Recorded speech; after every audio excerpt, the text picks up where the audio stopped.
குறிப்பிட்டு இப்போ ஒரு ப்ராஜெக்ட் வருது, உதாரணத்துக்கு இடுத்திக்கரையில கூடங்குளம் பக்கத்துல ஒரு அனல் மின் நிலையம் வருது. அந்த அணுமின் நிலையத்தை தடுக்கிறதுக்கு என்ன மாதிரியான என்ஜிஓக்கள் வேலை செய்தன? தமிழகத்திலேயே நான் சொல்றேன். Tamil Nadu is hub of many NGO activities.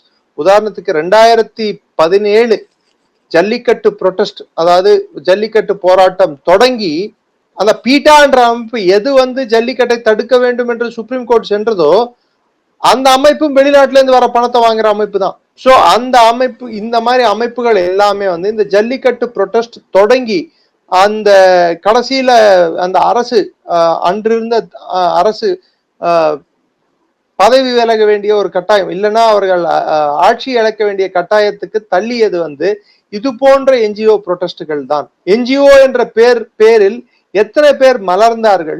அந்த பூந்தி, இந்த மனுஷன் இப்படின்னு பேருங்க வச்சுக்கிட்டு. சோ எத்தனை பேர் வெளியே வந்தாங்க? எத்தனை பேர் நம்மளுக்கு நிறைய பேர் வடை சுட்டாங்க, நாங்க மக்களுக்காக போராடுறோம்னு சொல்லிட்டு. மக்களுக்காக போராடுறவங்க அவங்க சொந்த பாக்கெட் காசு போட்டு போராடினாங்களா, இல்ல வெளிநாட்டுல இருந்து வந்த பணத்தை வச்சு போராடினாங்களான்னு கொஞ்சம் நம்ம சற்றே ஆராய்ந்து பார்க்க வேண்டிய ஒரு கட்டாயம் ஏற்பட்டது. அது இல்லாம